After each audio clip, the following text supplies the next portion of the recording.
Okay, thank you, Seth. Yeah, so we are the last step on your journey until we get to happy hour. And I think once you meet our panelists, you'll realize we saved the best for last. I'm really looking forward to this conversation with everyone on the panel today. And so for introductions, again, I'm Amy Turnquist. I'm the president of HBA in Philadelphia, and I'm a member of the life sciences practice at North Highland. And I'd like each of our panelists to go ahead and introduce themselves. If you can share with us your experience, your expertise, give us your disclaimers, and then maybe following Seth's lead from an earlier panel, like, are you more of a wine or bourbon type? So we can really get to know you. So John, can we start with you? Sure, absolutely. And yeah, start with the disclaimer. So these are my opinions and not those of my company, but I'm very pleased to say I'm engagement lead at Bristol-Myers Squibb, and have been in this digital space for now over 20 years, which is quite shocking. And yeah, at BMS, I work with the immunology and cardiovascular franchises, help them with their digital NPP plans, and also a dad of 4, so I can relate to their customer experience, you know, using TikTok and YouTube and the learning generation. So certainly that's influencing how we need to think about CX. So excited to be on this panel. Yeah, we're happy to have you. Robin? Hi, Robin Kamen, Omnichannel and Customer Experience Lead at Galderma, which is a dermatology pharma. Really similar background to John, bit of a checkered past. I started as a journalist. I've spent some time doing e-commerce, but for about the last 20 years, I've really been doing digital strategy at Pharma and other large global organizations. So very excited to be here today. Yeah, thank you. Okay, Craig, I know you bring a really valuable and unique perspective to the panel as well. So tell us a little bit about your experience. Thank you. I'm Craig Haines. I am the Chief Revenue Officer at Verywell. We are a health endemic publisher, growing really quickly. I've been here for about 3 years, and I've been in media for close to 10. Prior to that, I was in the pharma space for about 15 years. So since my arrival here, being a publisher, we think a lot about user and customer experience in everything we do and everything we publish. We've recently done what we think is a very important study that tells us a lot about what you have to do to help patients take an action towards their health. So hopefully we can incorporate that into the conversation and bring some value. Yeah, absolutely. You were on my agenda for my list of questions. So let's dive in. So the conversation today is really around how do we use digital technology and media to put the customer at the center of our marketing strategies. And obviously to do that requires an integration, right, between all of the CX or customer work that we do in terms of journey mapping and understanding the voice of the customer or user research, and finding ways to align and integrate that with the performance data that we get from our advertising or marketing strategies. So my question to you to start is just really how are you seeing pharma brands right now actually doing that, aligning the CX and advertising strategies in a way that makes sense? So who would like to go first? I'm going to start with you, John, because I see you taking notes, which means you're thinking about something. Yeah, I think so. You started the question assuming that every team is developing personas and journeys, and each team, in my experience in the past, has different approaches to doing that. So I think some of the ways we're looking at it, related to this topic, is just how do we get all the insights around the customer in one spot and start to think about it as a team and build out that persona so we can build better experiences and engagement plans. So that's starting with the search data, social mining. I have a passion for user research. I don't think teams invest enough in asking our customers what services, information they need, obviously, and showing them different experiences and possibilities. So I think it's really about, collecting the information across within the company, but also externally partnering with our media partners. They have valuable sources of information to understand, what our customers are doing on their platform. So it's really a fun area to be in right now, as there's so much data out there on our customers. Yeah, absolutely. It's exciting and overwhelming when you talk about data. Right? The promise is just huge. I don't know that we're there yet right now, though. But absolutely. So Robin, what have you been seeing?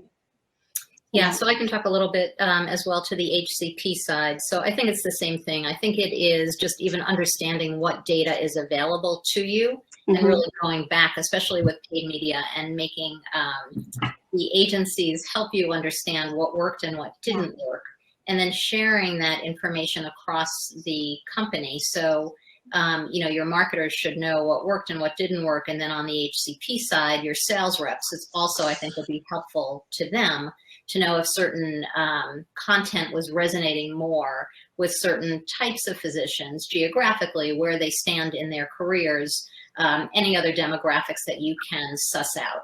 But the tricky part is then taking those learnings back into content creation and making sure that you're adapting what you do next with the learnings that you got out of your last set of campaigns. Right. So how much of this is data? Oh, there's Courtney. Hey, sorry about that. Let's pause there for a second. So Courtney, if you can, we're glad you worked out the technical issues. I had some of my own earlier today, so we get it.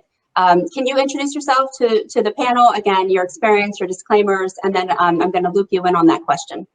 Cool, thank you. Yeah, I heard some of the conversation. So yeah, I'm Courtney Kober. I'm with Bayer. Everything that we're talking about here are from my own experiences across a variety of companies and information that I've amassed over time. Where I'm at is I'm in a role that is helping brands to shift their approach to marketing to put the customer at the center. So it fits in nicely with the theme of this conference. Yeah. Glad to be here. Thanks. Yeah, we're glad to have you too. So this question about integration, right? About how do we integrate our user data, our CX strategies, and align that with the information, the feedback we get from advertising and marketing from our agencies or partners or whatever we collect ourselves.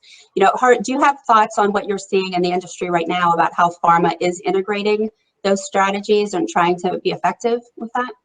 Yeah, and I think from a media perspective, it's one piece of the CX puzzle in creating that consistent journey, that seamless experience for the consumer or the HCP as they engage with your company or with your brand. So leveraging all of the data that you have available to you and then mining for more to deliver that continually optimized journey and that great customer experience is what customers are expecting nowadays. They get it from non-pharma brands. And I think in pharma, we're working to close that gap to what folks experience outside of the pharma world. Yeah.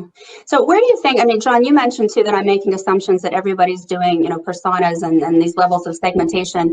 You know, I'm trying to think about the first panel that I moderated where we talked about patient experience or customer centricity. And it was, you know, let's say it was earlier than 2020 for sure. But where do you feel, all of you, like where are we on a maturity scale with this right now in terms of realization, right, about being able to use data to drive better engagement and experiences versus the promise, you know, of what we know is out there? Just anybody have any thoughts on that? How are we doing?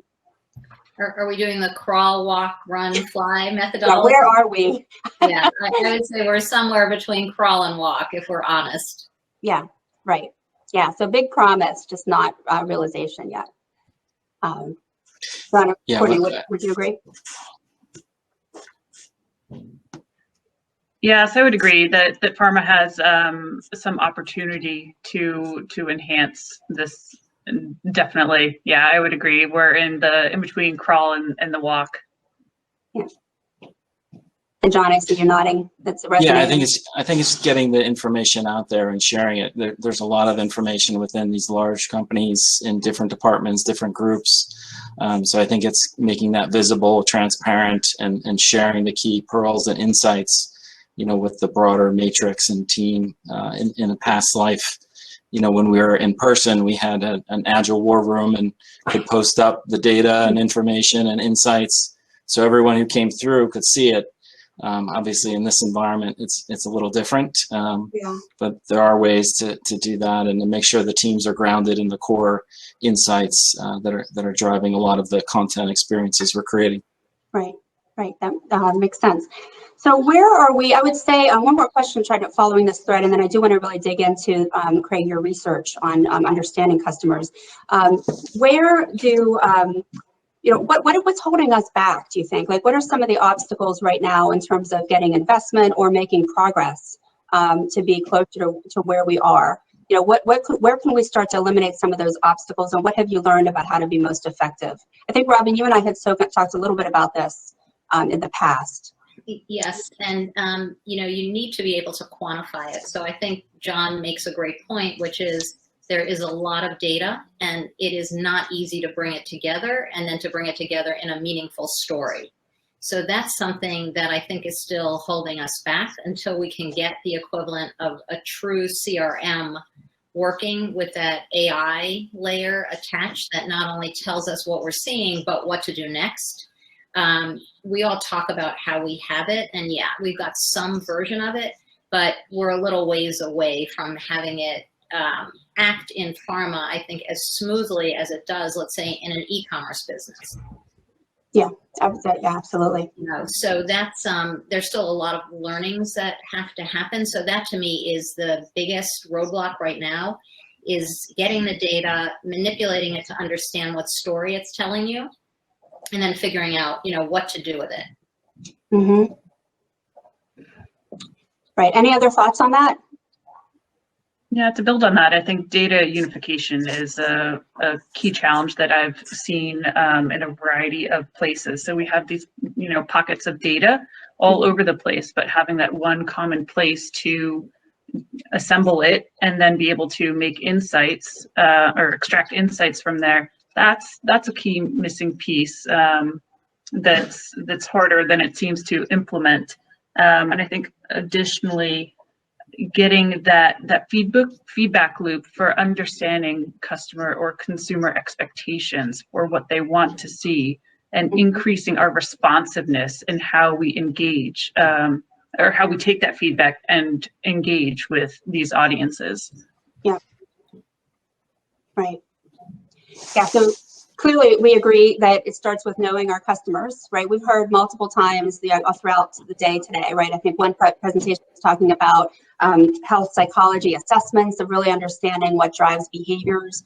We were just talking in the last panel about really listening to the people and all these different ways to gather the data, but making it actionable, right? And telling the story, Robin, as you were mentioning. So Craig, this is the perfect segue into what I really wanted to dig in, if you can share some of the research that you've done. I know it very well, you mentioned you've commissioned some research to really take a very in-depth look at what does it take to get somebody that's interested in their own health to actually take action in some way towards those goals for their health. So can you share with us what have you learned, and how can we use that information to help brands better engage with pharma? Sure. I mean, I think the information can be very helpful. Obviously, being a publisher, we sit on a different side than a brand, but we're certainly aligned on the mission in creating personalized content to help and educate patients. So we asked ourselves, what does make a difference? You know, we're a healthcare publisher. We pride ourselves in creating a great user experience with the way that our websites are designed and the content that we create.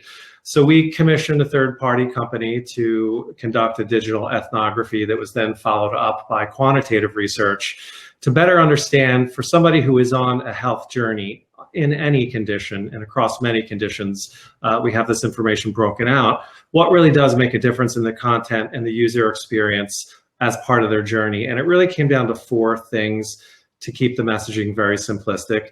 The content had to be relevant. It certainly sounds obvious, but when you're a healthcare publisher and people are finding you via search, a lot of times those content connections aren't really strong and aren't always relevant, and therefore it diminishes the likelihood that someone would take an action towards their health. Of course, we're talking health. They have to be trustworthy, which means credibility in terms of who is authoring the content and what are the sources.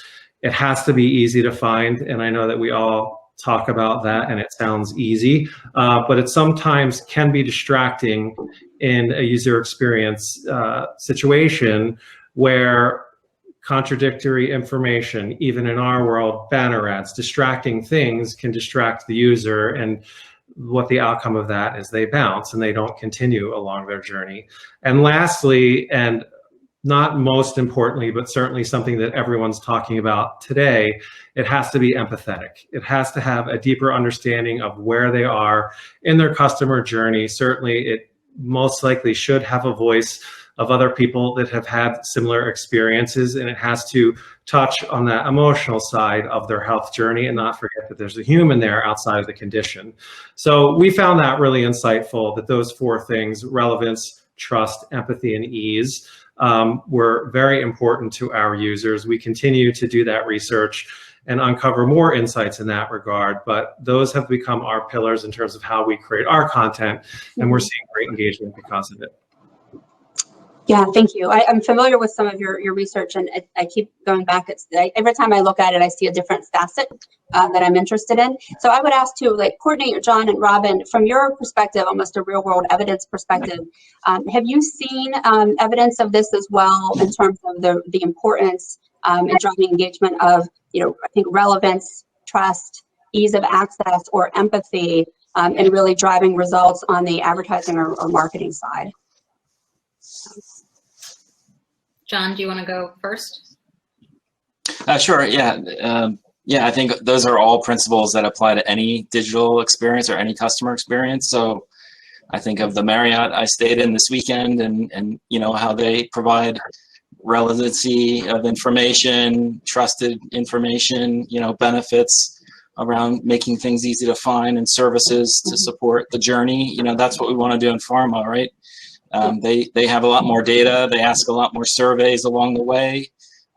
So from a customer experience standpoint, they have some advantages there across our journey. In pharma, I think those hit home for me. If we can build experiences for doctors and patients that hit on those 4 areas, we're doing quite well. And I think those really resonate with me. Yep, I agree. And I think that pharma has lagged a little bit. I think pharma has been very much, let's get out the information that we want to share with a very heavy focus on data. So somebody was saying to me today, which I thought was kind of smart, because we're all focused on data. Data doesn't change minds. It's experiences that change minds. So I think, Craig, everything that you said is laddering up to how do we give a strong underpinning of the science, but how do we always bring it home to the experiential? Yeah. And I would agree. Personalization is absolutely key to delivering that optimal customer experience, and that's being relevant, the right time, the right message to the right person. If you're going with the same message across the board to everybody, it's going to fall flat on a good amount of your audience. I mean, you can think back to that that product that you bought online, and then you're served with the ads for that same product. And it's not a good experience. Nobody wants that, and that company is wasting their money on not excluding you. Right. No frequency caps. Not a good idea. For sure. Yeah. So, and I'm questioning too, like we've talked a lot about, data being siloed, right? Data not necessarily being actionable or insights. Do you have, what can you share too about best practices of really involving IT? Because to some degree, this is a, data management issue, right? In terms of, are we collecting it? Is it stored in silos, or do we have access to it in one place? Are you finding that your collaboration right now, or cross collaboration within the data science, analytics, or IT team is more important than ever? And are there strategies that you found, because sometimes they speak a different language, right? Are you finding strategies to bridge that communication gap internally? Yeah, so I think that's a great point, and I feel pretty blessed. I just got to Galderma a few months ago, and this is the most in sync I've ever had an IT team be with the business side. So the best thing that the business side can do is be as definitive as possible with IT. You need to know what you want on the business side first in order to help them make the best decisions about technology. So you've got, business side has to get its act together, and everybody has to hold hands on what are the KPIs that we're really tracking. Then that's a great starting point for IT. And you want to kick the tires every step of the way as you're thinking about buying technology, installing that technology, and especially with the use cases. So yes, it has to be a synced up effort. Awesome. Okay, Courtney, thoughts on that, or what's worked well for you? Watch out. What I've seen work really well is having all of the cross-functional partners with a seat at the table early on. So involving the extended team in those early discussions as you're maybe thinking about what kind of barriers you want to overcome with, your campaign, and that leads naturally into okay, what kind of metrics do you want to track? How are you going to do that? How are you going to ensure you're getting the data in that you need to evaluate performance, things like that? And having everyone with a seat at the table really helps to bring those conversations in quickly, early on, and set the team up for success moving forward. And you can do that in a variety of ways. It doesn't have to be meetings, every day of 30 people. You can have, your Slack channel or, your Teams channel where you're posting progress and asking a variety of folks to weigh in on the direction forward and co-create. That's what it's all about. It's co-creation. Yeah. So I see this definitely more now than ever in the last probably year or so. And especially with everyone being remote now, I mean, that's just the way it has to be. Yeah, definitely new challenges. So John, how about you? What are you seeing working well in terms of building cross-functional collaboration or even just making your data actionable? Yeah, I think in this role, I don't work as much with IT. In previous roles, certainly partnered very closely with IT as part of those working agile teams that I mentioned. I was also focused on bringing in new tools from outside pharma. So I think Rich spoke earlier this morning from Medallia, tools like Qualtrics, looking at Decibel Insights, which looks at the user journey on a web page. So bringing in some of these other partners that are unique data sources, that can be tricky within large organizations, global organizations with lots of process, procurement, legal. So I think working in that area and pushing teams to think about new ways to collect voice of customer data and rapid customer feedback is an area that I've focused on the last few years. Right. Yeah. You and I, when you talked before, you mentioned this, the collection isn't an annual process, right? This is not a customer survey. Right. I think, we spend a lot of research as an industry on the messaging, but probably need to spend a lot more on the experiences and testing them and testing multiple different experiences.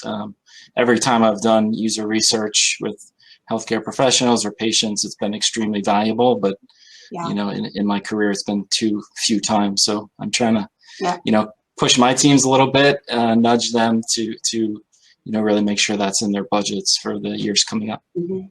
Yeah, got it. Okay, so we are quickly running out of time. I see it's already like 8 minutes after 5. But we do have a lot of questions in the chat. And so one, I think this would be relevant for all 4 of you since you all touch on content in different ways. The one question is this idea of cross-collaboration, but are there best practices that you can share to get MLR comfortable with content fragments or modularized content when there's often the ask to see everything, right, in its context? So thoughts for that when you're trying to get different types of content, different media approved? What works? Become your partner up front, bring them in early on, let them know what you're trying to accomplish, and get them to raise any concerns as early as possible in the process. Yeah. And these are my opinions in case I didn't disclaim early on. This is not my company's opinion. Understood. That goes for everybody. So Craig, from your perspective, do you get involved with your clients also in trying to help through any custom, MLR process for your programs? I've lived in that world before. We don't very often. Occasionally we do. On our side of the business, it's actually a smaller portion.